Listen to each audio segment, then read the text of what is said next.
It's 10 o'clock. This is Sky News at 10, our top story.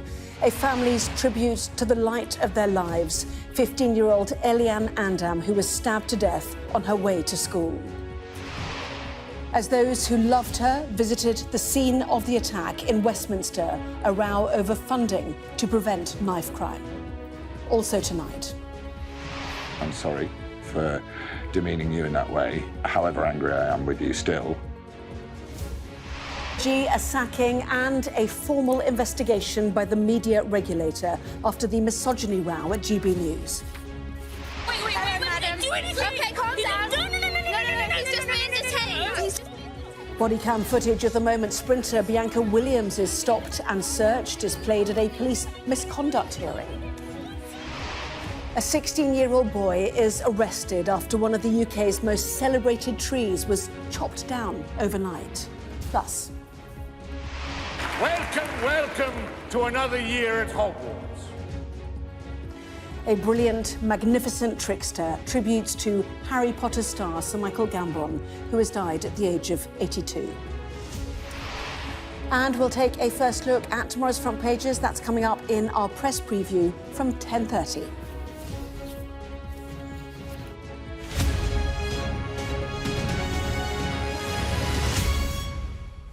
Hello, good evening. The family of the 15-year-old stabbed on her way to school in South London today visited the patch of pavement where paramedics and bystanders battled for several minutes to save her life. Eliane Andam was described as the light of her family's life. They say they've been broken, their dreams left shattered by her senseless death. She is the 15th teenager to die from a knife-related injury in London this year. And in Westminster, there was a row over who was doing more to reduce violent crime. Rachel Venables reports now from Croydon. She was beautiful, bright and funny. 15 years old, with her whole life ahead of her. That's how Eliane Andam's broken-hearted family paid tribute to their daughter before visiting the bus stop where she was killed.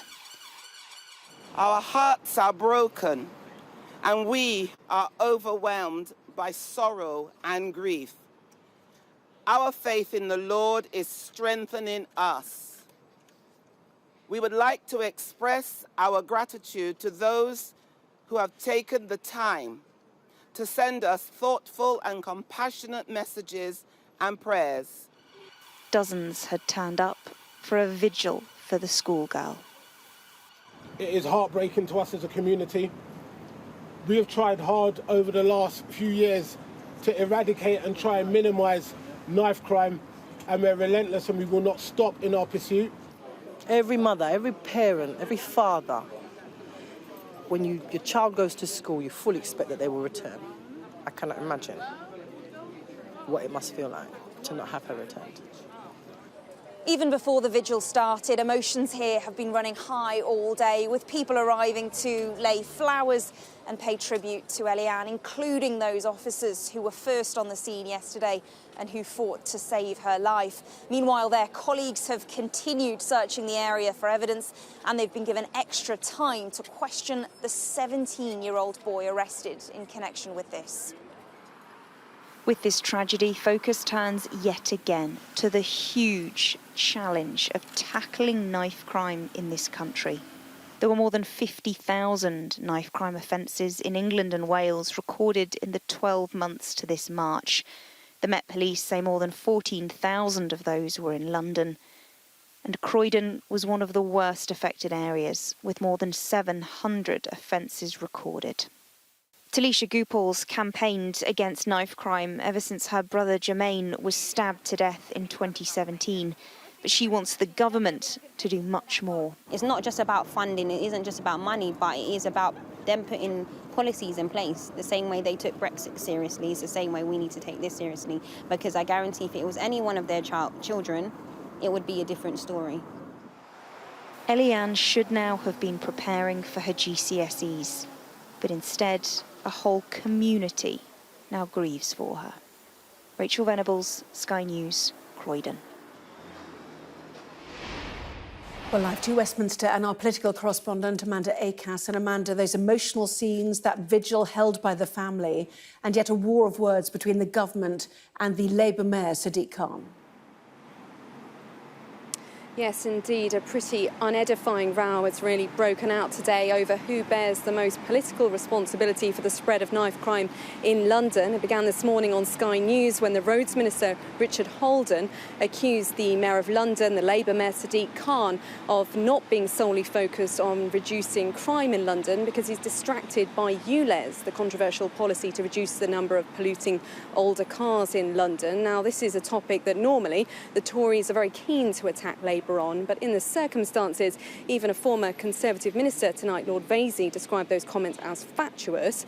And in response, Sadiq Khan said that the minister seemed to be turning the death of a 15-year-old girl into a political football and he wasn't going to play ball, although he did then go on to argue that to criticise the Tory government's austerity measures, cutting youth services, and called for more government funding to address the causes of crime. Now, tonight, the Prime Minister, who described Eliane's death as shocking and appalling, also called for tougher sentences for the most serious kind of crime. So tonight, while Eliane's family and friends of the community of Croydon are grieving her loss, her death really has provoked a wider discussion about what our politicians should be doing to prevent these crimes in future. Amanda, thank you. GB News presenter Laurence Fox has apologised for on-air comments which have seen both him and the show's host, Dan Wootton, suspended from the channel. Mr Fox had described the political journalist Ava Evans as a little woman and said no one would want to go to bed with her. Well, today, the media regulator Ofcom launched a formal investigation and its boss told Sky News there were real issues around misogyny in public discourse. Sajid Chowdhury has more. That little woman has been fed, spoon-fed oppression. 2 men, 7 minutes on air, 7,300 complaints to Ofcom. Show me a single self-respecting man that would like to climb into bed with that woman, ever. Tonight, Laurence Fox made his own show. In it, he spent 15 minutes, in his own way, apologising. It's demeaning to her, to Ava, so I'm sorry for demeaning you in that way, however angry I am with you still for doing that. And it demeans me because it's not representative of who I am. And also I'd like to add that I'm not saying any of this stuff because I know I'm going to get sacked tomorrow. I'm saying this stuff to clear my own conscience. As for Dan Wootton, usually so chatty, now silent.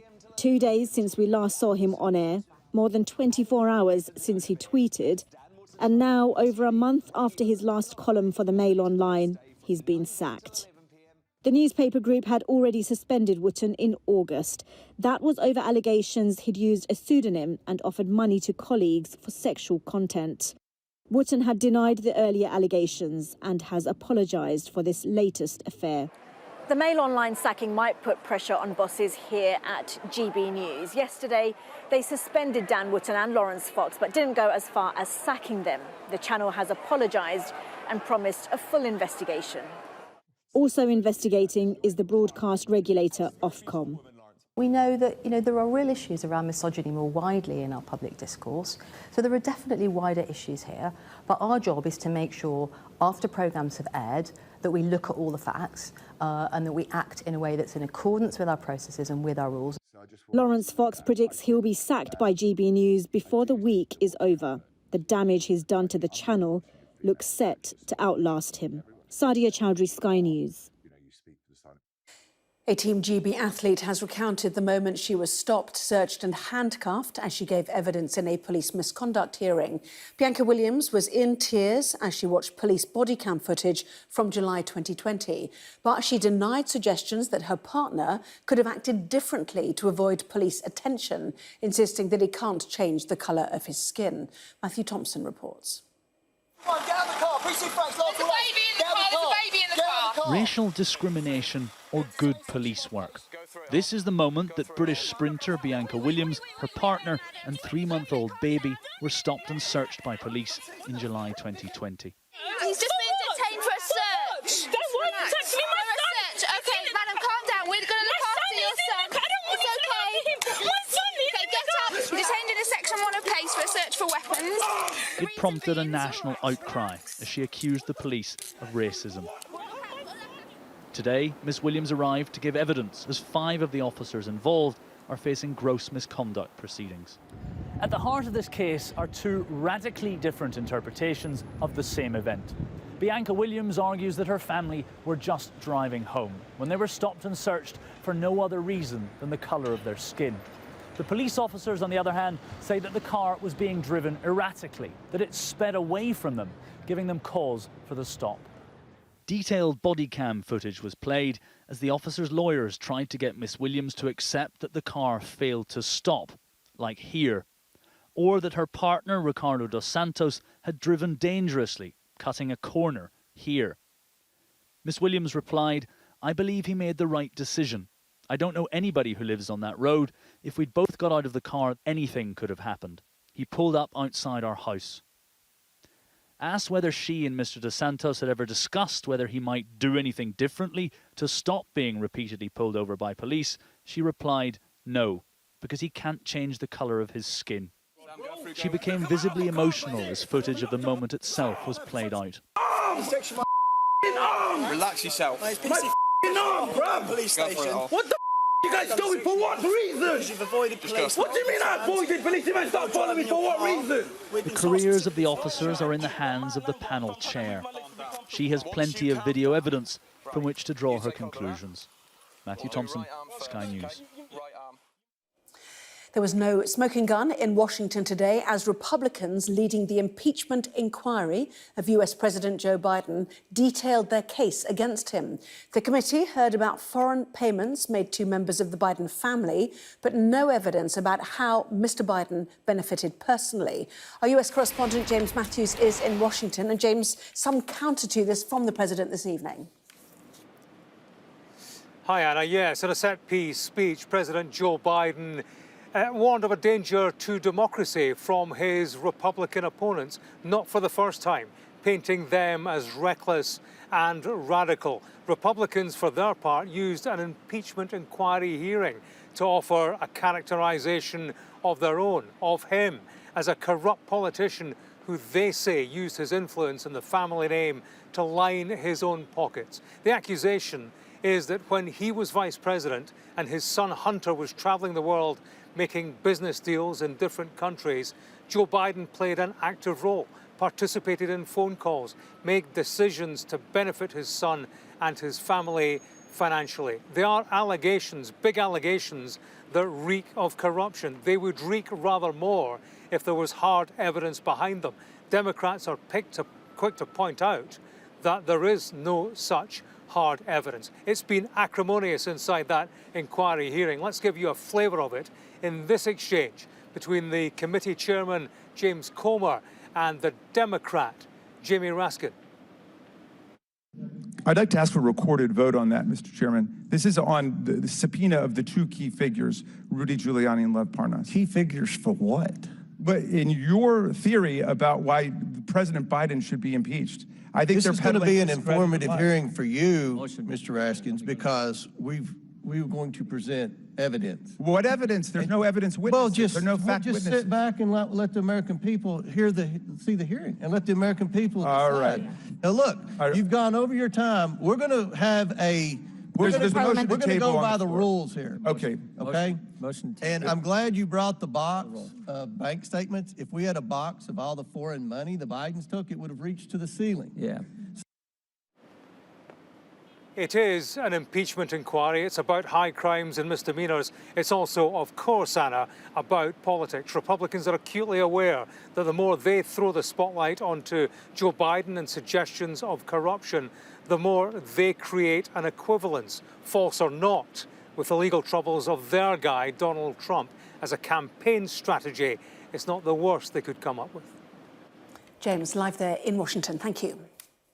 3 people are now confirmed to have been killed in the Dutch city of Rotterdam after a gunman opened fire at a university hospital and a nearby apartment. The victims include a 14-year-old girl and her mother, as well as a 43-year-old teacher at the university. A suspect who entered the hospital wearing a bulletproof vest was arrested at the scene. The BBC has published new social media guidelines for its most high-profile presenters following the suspension of Match of the Day star Gary Lineker back in March over critical posts about the government's immigration policy. The new guidance says that stars are free to express opinions about issues which matter to them, including political issues, as long as they stop short of campaigning, although newsreaders will still have to abide by stricter impartiality rules. The separatist government of Nagorno-Karabakh has said it will dissolve itself and that the unrecognised republic will cease to exist by the end of the year after a 3-decade bid for independence. 78,000 people have already fled across the border into Armenia following last week's offensive by Azerbaijan to reclaim full control over the breakaway region. There's been more flooding in central Greece as the region attempts to recover from deadly storms just 3 weeks ago. Homes have been inundated, roads damaged, and power supplies were cut off to the city of Volos and the island of Evia. Now to a special year-long investigation exposing a campaign of torture carried out by Russian forces on Ukrainian people in the city of Kherson. Sky News has spoken to 15 victims, all with similar stories, including one mother who was forced to listen to her son's screams before being electrocuted until she lost consciousness. A warning that this report from Sky's data and forensics correspondent Tom Cheshire does contain more descriptions of torture. Her first morning in the detention centre, Olga Cherniak was taken blindfolded down this corridor and made to stand outside a room with an open door. Despite its peach-coloured blandness, it was a torture chamber, and her son was inside. She recognised him by his screams. The door was like this, and I was put there, against the wall, and I stood and listened to how they tortured my child. He was being beaten with electricity. He was crying a lot, and he asked them to stop.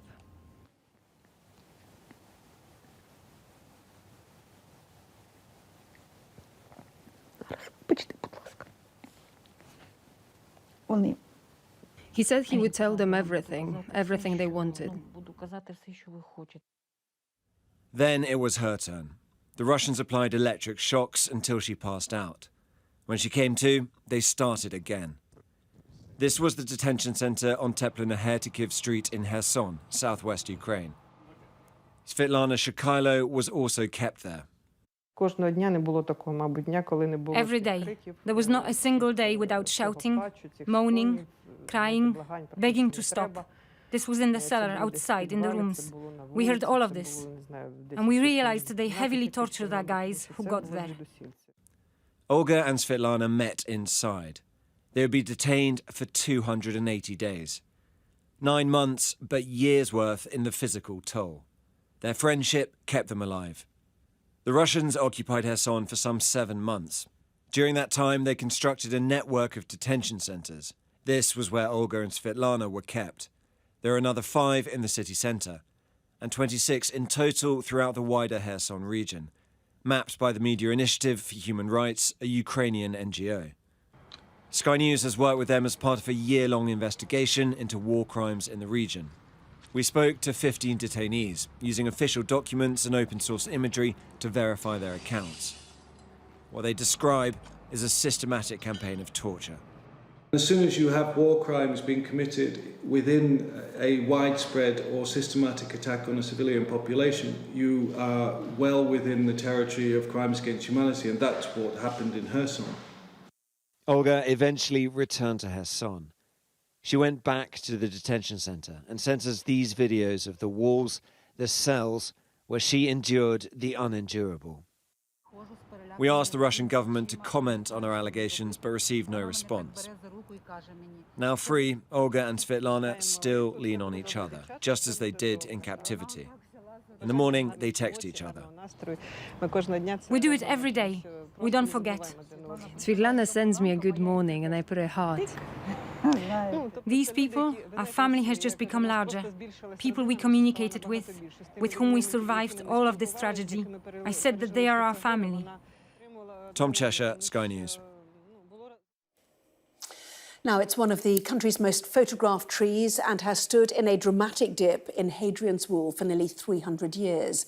But today, authorities confirmed that the famous sycamore in Northumberland National Park was deliberately cut down overnight in what has been described as a malicious act of vandalism.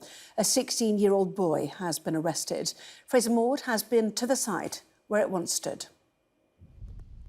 Over 200 years of history, nature and memories destroyed overnight.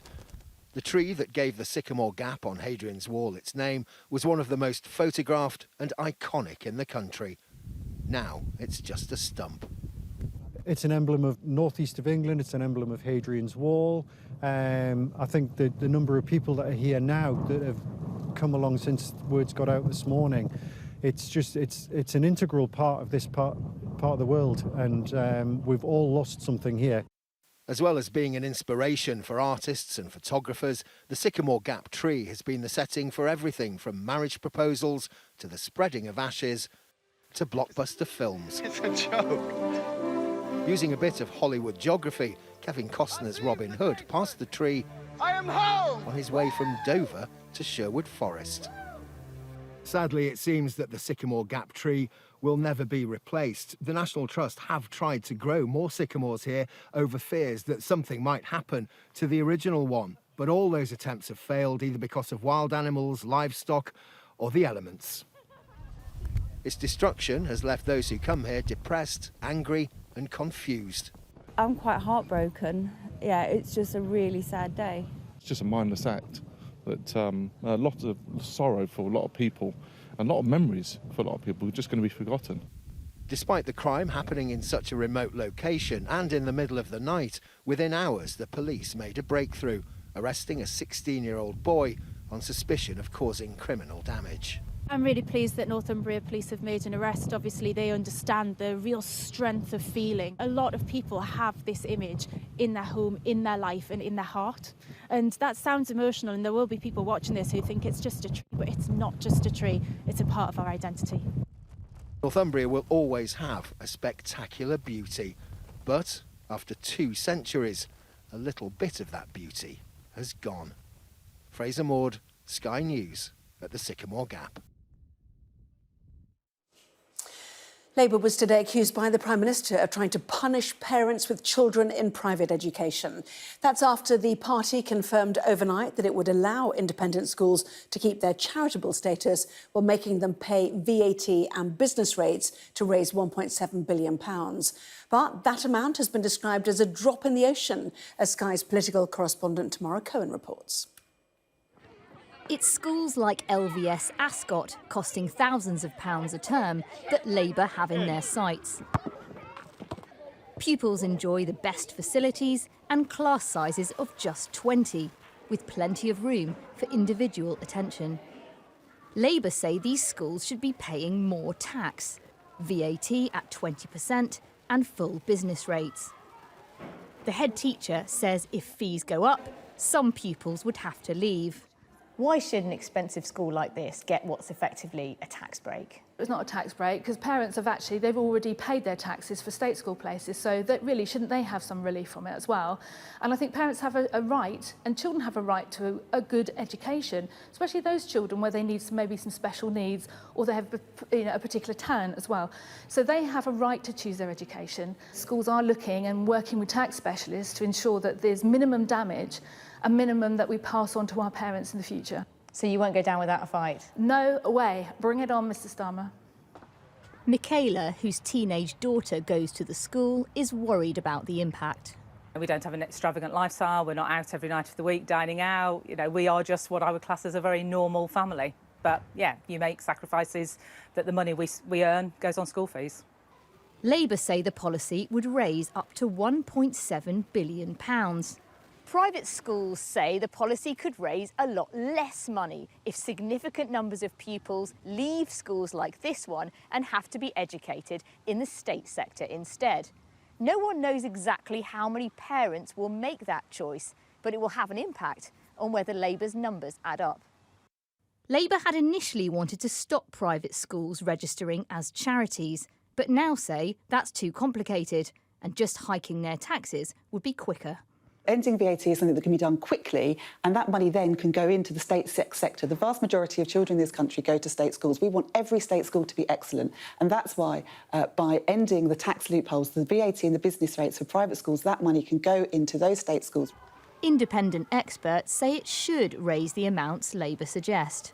That seems like a perfectly reasonable estimate, given that we've had an increase in fees of something more than a half over the last 20 years or so, and no reduction whatever in the numbers going to private school. There's no particular reason to think this will have a big effect on the numbers going. Keir Starmer insists there's no U-turn, and they are confident their plans will work. The Conservatives hope the whole policy will misfire with voters. Tamara Cohen, Sky News, Berkshire. A brilliant, magnificent trickster who was naughty, irreverent and very, very funny. The actor Sir Michael Gambon, as described by those who worked alongside him after he died at the age of 82. He began his career in a theatre in Dublin and was perhaps best known for his portrayal of Hogwarts headmaster Albus Dumbledore in the Harry Potter franchise. Amelia Harper looks back at his 6 decades on stage and screen. Welcome, welcome to another year at Hogwarts. Professor Dumbledore has died. To younger generations, this is how the news of Michael Gambon's passing will be understood. The actor famously taking over the role from Richard Harris at the height of the Harry Potter franchise's fame. You put on all that costume and the makeup with the beard on, the wig, and then suddenly that sort of takes over. But acting wasn't always on the cards. Gambon originally qualified as an engineering technician. His career then took off as one of the founding members of Laurence Olivier's National Theatre Acting Company in London. So what's the story? Who's the dame? And it set him up for television. Notably, he starred in the singing detective series, regarded as a 20th century masterpiece. He was highly regarded by those in front of and behind camera. He just was completely magical, the most extraordinary mixture of mastery of the part at a technical level, combined with profound respect for the mystery of acting. And he'd go on to star in movies including Gosford Park. Why shouldn't I be interested in films? You don't know what I'm interested in. Layer Cake. Welcome to the layer cake, son. And the Paddington films. Why do you have to come crashing in here like a natural disaster? You were very close to the tyres there. You're supposed to be. From stage to track, he appeared on Top Gear. His driving skills saw one of the track corners being named after him. Over a 60-year career, he was knighted, won Olivier's and got nominated for Primetime Emmy Awards. In a statement, his family say he died peacefully in hospital with his wife and son by his side. Today, he's remembered by family, friends and fans for bringing magic to life, both in character and in his achievements. Amelia Harper, Sky News. Well, that was Sky News at 10. Coming up, we'll take a first look at tomorrow's newspapers in the press preview. Tonight, we're joined by the Daily Express columnist and broadcaster, Karen Malone, and the editor of The Courier, David Clegg. First visit down, welcome to you. Among the stories, we will be discussing this on the front page of The Eye, which says private schools reveal a plan to use a loophole to avoid Labour's VAT charge. That and plenty more when we come back.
this is Sky News. In just a moment, the press preview, a first look at what is on the front pages. First, though, a reminder of our top stories this evening.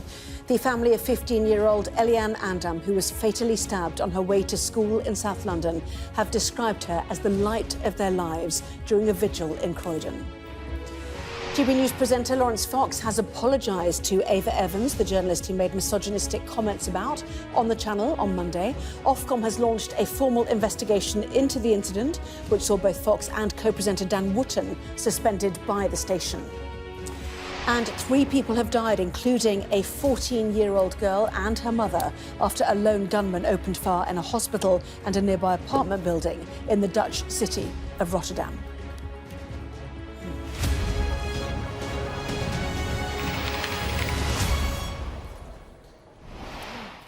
Hello there, you're watching the press preview, a first look at what is on the front pages. Time then to see what's making the headlines with the Daily Express columnist and broadcaster, Carol Malone, and the editor of The Courier, David Clegg, who joins us here in the studio for the first time. Fantastic. He said it was very big, actually. Yeah, it is a lot bigger than my front room, I can confirm.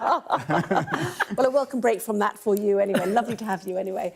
So, to the front pages then, let's start with the Metro. She was the light of our lives, the Metro reporting on the death of Eliane Andam, stabbed to death on her way to school. The Mirror also leads with that emotional tribute from Eliane's family. As does The Sun, again, light of our lives. The Eye reporting that private schools plan to use a loophole to avoid Labour's proposed VAT charge. The Prime Minister is facing calls to ditch European courts, according to the Daily Express. The Guardian says the Prime Minister is putting car drivers first in new election battle lines ahead of an announcement on Monday, the paper tells us. The Daily Telegraph also leads with the Prime Minister's plans for drivers, saying Sunak is to block new 20-mile-an-hour zones. The Financial Times leads with reports that ChatGPT creator is in advanced talks with Apple designer Sir Johnny Ive to build their first device. And The Star has a story about Sharon Osbourne, whose son Jack claims she was nearly killed by an evil spirit that ended up putting her in hospital. Carol's laughing. Don't make me laugh. So are you. She's got a call. She's gonna go. A reminder, scan the QR code. You can see the front pages while you listen to our guests. So let's head straight to them then. Daily Express, we're going to kick off on, actually, this sort of rumbles on from Suella Braverman's speech in Washington, does it not? Carol, PM facing calls to ditch European courts. Yeah, it's interesting that this is the Express is my paper saying this, and but I kind of read a story yesterday that said that he was giving Suella the go-ahead to explore what leaving would entail. But we're now reading tonight that they're going to wait until they get the Supreme Court ruling on whether or not we're allowed to deport people to Rwanda. That makes total sense, actually. He wouldn't be leaving the ECHR if he doesn't have to, if we don't have to. But it is interesting that this week. I felt sorry for Suella this week. She's taken a lot of stick this week. Even today she's getting more of it. It's kind of, there's nothing she said in that speech that wasn't actually true. Too much immigration too quickly. She was talking about how the immigration system is broken. And yet it's interesting that some sections of the Liberal left, I'm looking at you, David, some sections of the Liberal left are trying to make it I've been sitting quietly. Trying to make it all about what she said about being gay was not enough reason to be granted asylum. Oh no, there's much more than that. But anyway, carry on your thought. Yeah. Well, but there is much more than that. But you wouldn't believe that to listen to what some of the left are saying. But I think there was nothing she said, and she was talking about a global problem as opposed to just a UK problem. And I think it was it was quite a brave speech. And I think Sunak puts her up there to take the flak. And although we hear a lot from the left and saying how vile it was and how racist it was, you know what I find interesting about the left? They don't seem to like politicians who have brown skin or black skin. They don't think that they should have right-wing views. So people like Pretty and people like Suella get attacked on a regular basis. Who do you mean? Who do you mean there? No, but it is the generalised left. They think so they attack people like Suella because if she has an opinion on immigration, if she says it's too much, it's almost like they think she shouldn't have that opinion, that because she's the child of migrants, she should be grateful. Because she wouldn't necessarily be where she is now if the door had been closed, effectively. But the other big matter that people have picked out on is that she said migration and illegal migration is existential for the nation state, which has been picked up on as, you know, jingoistic, right-wing and inflammatory. That's the other part that's really caught people's attention. But Europe are saying the same thing. Europe are saying that the face of you know, what's the word, culture in those countries will change. And you know, if half of sub-Saharan Africa comes over here, it is going to change the culture of the country.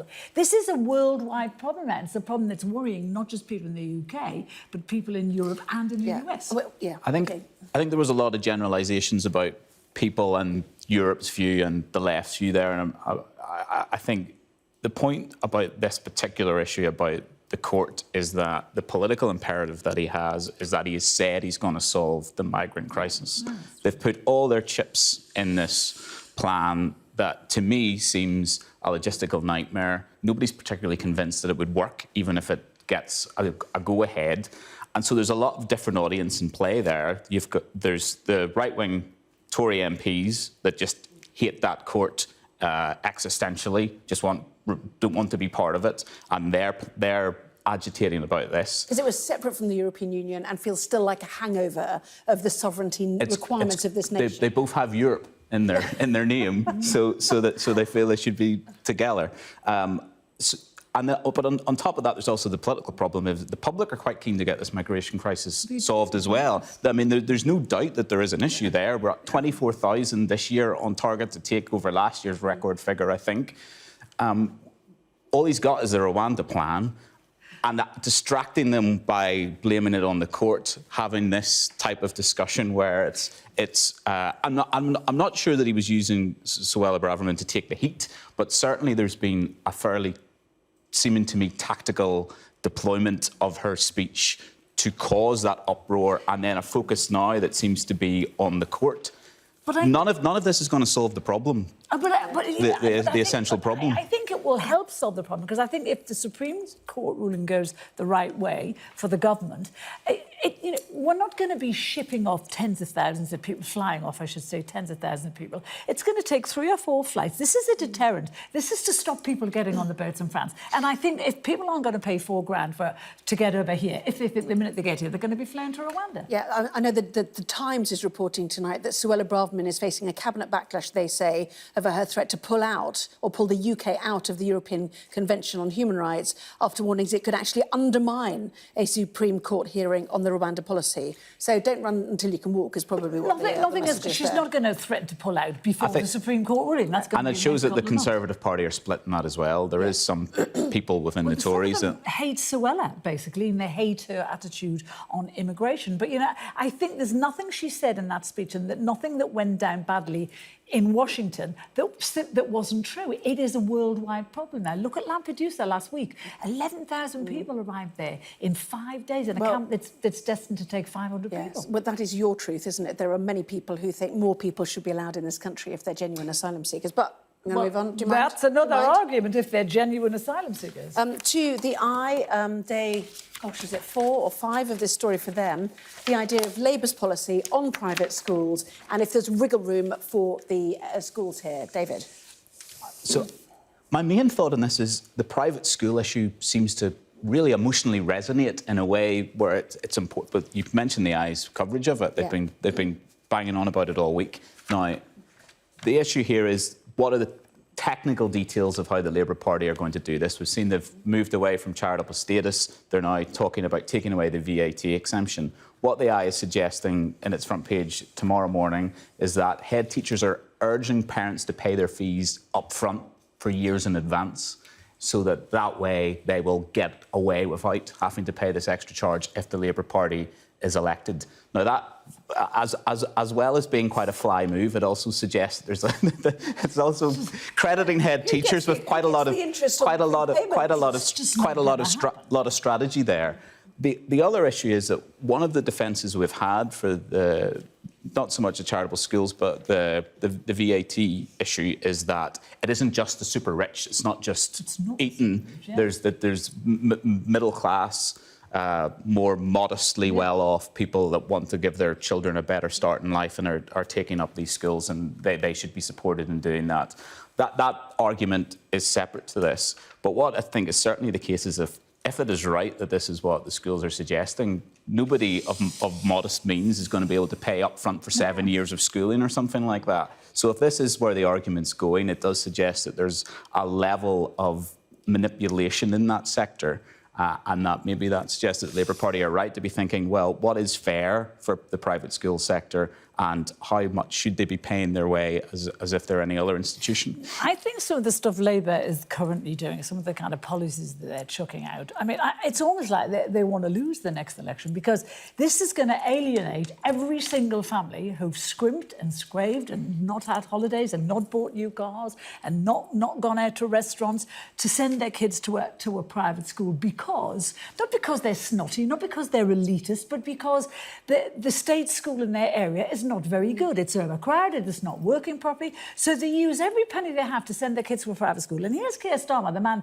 who's supposed to be taking care of the working classes, punishing those parents who want the best for your kids. Now, I'm not saying that people who can't afford to send their kids to state school don't want the best for their kids. Of course they do. But, you know, this thing that he's saying it's going to cost, it's going to make something like 1.7 billion. 1.7 billion, and that's going to go into state schools. Do we believe that? I don't believe it for a second. Isn't the bigger issue in what you're actually saying, Carol, is that the state schools should be up to a standard where you don't, you're not faced with that dilemma that you have to pay to feel that your kids are going to... In an ideal world, yes, David, but I mean, that hasn't been happening. But does it have to be an ideal world? Surely even a moderately acceptable world would have an education system where children... Yes, but it's not happening. It hasn't happened in this government. It didn't happen in the last one. So, you know, state schools have been problematic for decades now. But I think this policy is spiteful, and he's doing it to appeal to a certain section of his party. Well, he's doing it because it's a simple maths equation. 93% of families don't send their kids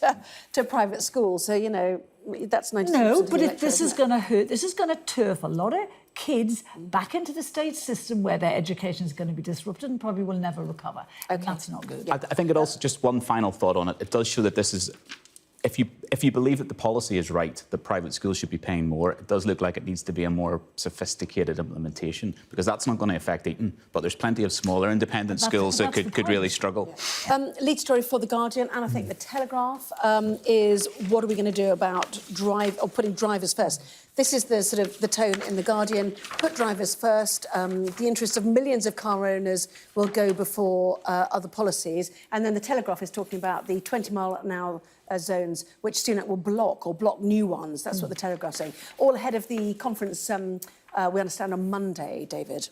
Yeah, so I think there's two interesting points about this. I think it shows that, again, Rishi Sunak is got a lot bubbling through at the minute. He's throwing everything at it. Clearly, this is going to be a policy-heavy party conference we have coming up, and a lot of it's been trailed already.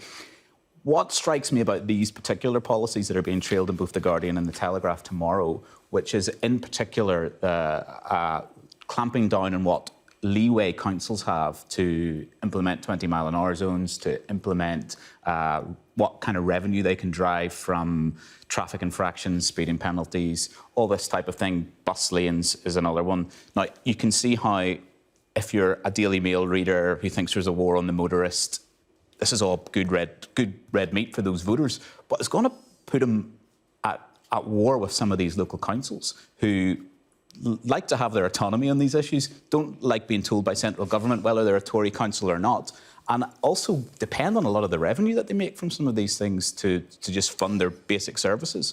So I think it's quite interesting. It'll be quite interesting to see how that plays out, especially with all the other policies that we've had on similar territory in the last week. I think like a licence for North Sea oil and the watering down of the progress towards net zero. Yeah, I mean, I think he's playing a blinder at the moment. I think he's going for certain sections of the people that have strayed from the Tories and that he wants to get back before the election. And I think drivers have been victims of local councils. I mean, I feel like drivers are a cash cow now for local authorities. You know, driving 20 miles an hour on a busy road is stupid. You cause congestion and you cause fumes, you cause talk, because we're all sitting there. You know, and council, in terms of, you know, putting them at odds with the government, you know, there should be, because councils can't organise most of them. You know what, in a brewery. And it really hacks me off that we are prisoners to their incompetence. So, yeah, OK, so if the government is going to set and try to do it. I mean, we're in my area at the moment, it's 20 miles an hour. There's roadworks everywhere that the local authority hasn't planned. There's chaos where I live, and it didn't need to be. So I think he's playing a blinder here. I think this is good. The Telegraph also has an interesting suggestion that part of this is being lined up for the party conference because it could deflect attention from the scrapping of that leg of the HS2 rail line. Yes, which they've avoided because they're in Manchester. That wouldn't be ideal. Yeah, exactly. You should have started there first. Let's calm down. It would have made my trip easier. Just that.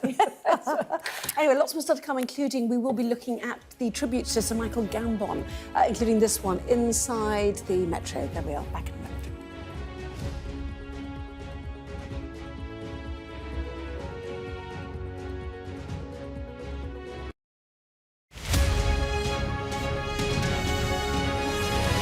Andean bear, also called spectacle bear, because they have these sort of beautiful blonde markings on the face, which can look like spectacles, and they come from the Andes, as you've mentioned. So they range down from Venezuela, you know, down through Ecuador, Colombia, following the Andean range right down to Bolivia. But there are only 10,000 left. So we were very fortunate to receive a male just a few months ago. He came to us as part of a love swap, really. So we exchanged a male. We had a male here who went to a zoo out on the south coast. That zoo sent a male up to us, Oberon, to be paired with our female patcher. And quite a sort of tightly coordinated operation, because both zoos had to exchange animals at the same time. They had to leave at the same time, past each other somewhere along the M1.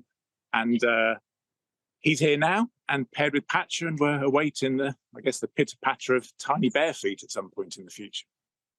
Like a lot of species these days, unfortunately, they're where sort of human populations and communities are expanding. We're sort of coming into sharing areas, wild areas with wild animals, and this is the case for the Andean bear. So there's a lot of farming that goes on throughout the Andean bear's range, cattle ranching as well.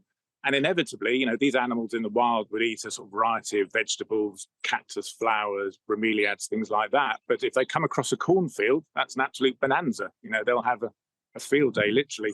Likewise, the males especially, they're quite large. They can take mainly sick cattle. So obviously, if you're a farmer, that's not great for you. So there's inevitable conflict between sort of bears and local communities. But we do work with our partners out in Bolivia, where we're sort of looking really to mitigate these threats through sort of education, and also trying to provide sort of alternative livelihoods, alternative sources of income for these communities, so that wildlife conflict doesn't occur. I'm Martha Kellner, and I'm Sky's US correspondent based here in Los Angeles. Are you still the kingmaker of this Republican Party? I've interviewed some of America's most recognisable politicians and celebrities too.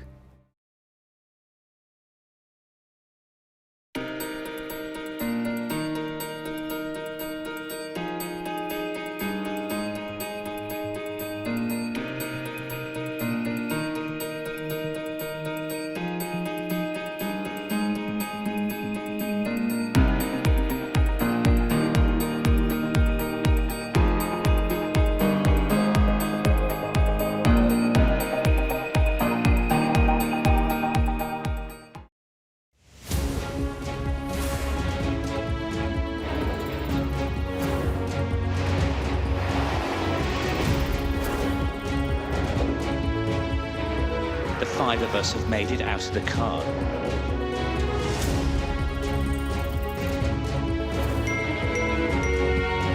Welcome to Backstage, the film and TV podcast.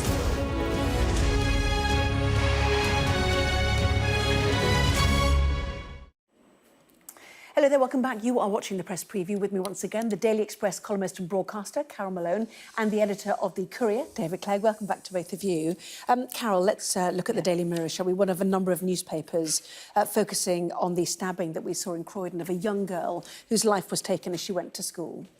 You know, we see so many of these things happening with young kids, and it is always the same. It's always the same horrible, devastating feeling. There's this young girl who has a whole life ahead of her. You know, her mum is one of the people we were talking about earlier who had saved up with her sister to send Eliane to a private school because she wanted to be a lawyer and she wanted to give her a better life and she wanted her to do things that she could never have done. And all of that has been taken away from her in a second. You know, her young life is over. All the hopes, the dreams, the aspirations for her and her family, it's over. And you know, in my time, I've interviewed lots of parents who've lost kids. They never, ever, ever get over it. The family is broken forever, ever. You know, I've gone back 10 years, 20 years later, they're broken. And yeah, and I'm looking at, you know, her mum now, her lovely mum, a nurse, and thinking, you know, her daughter is dead, but her life is over too. You know, her mum never gets over this. So it's just, you know, it's just shocking and sad and devastating beyond words. And even if they, you know, they get who's done it, no, it doesn't matter to the family, you know, in that sense that they've just lost her for nothing. Absolutely, and some very moving pictures down in Croydon today with that vigil. Let's go to the Metro. It's on a number of front pages as well. The death of Sir Michael Gambon, extraordinary character actor. Farewell Dumbledore is the way the Metro has sold it, because that's, you know, the high-profile role, isn't it? It is definitely the high-profile role. I've got an 8-year-old and a 5-year-old, both obsessed with Harry Potter. It was a big Harry Potter summer for me, and so I've been revisiting the films with them, and he was incredible in those films as he was in many other films. And I think the thing that I think about it is his voice. What a remarkable voice he had. The minute he spoke, you knew it was exactly who it was. I also revisited The Singing Detective on a streaming service recently because I'd missed that the first time round, which was brilliant as well. But I'm a big Doctor Who geek, and it's not his most lauded role, but he guest starred in the 2010 Doctor Who Christmas special. And he was brilliant in that as well. Wow, you've made a cardinal mistake there. You've got to let them read the books before they watch the films, because they don't do it the other way around. Anyway, Carol, do you mind if we move to the tree? I know you want to talk about Michael Gambon. Would you want to do the tree as well? I wanted to talk about his very interesting private life. But anyway, this tree's got me enraged, OK? This tree is called the Robin Hood tree because it was in the movie Robin Hood, but it's on Hadrian's Wall. I've walked Hadrian's Wall many times when I was young. Well, not many times, but I've walked it when I was younger. And that tree is majestic. It's a sycamore tree. I don't know how to describe him without being... Don't go there. No, I'm not going to use the word, but he's taken it like a chainsaw up there and hacked this ancient... Or somebody has, allegedly, yeah. And allegedly, a 16-year-old boy has been arrested in connection with this. And it's one of the UK's most well-known trees, and it's beautiful apart from that. Why would anyone want to do that? This is history. This is just famous around the world, this tree. And it's just now lying in a heap, do you know? Seriously, I'd throw the book at whoever did this, really. Yeah. Shocking. Well, everyone in Northumberland and those in the North East, and as outraged as you are. From there, yeah. Both of you, thank you. David, Carol, thank you. Let's take a look at the weather.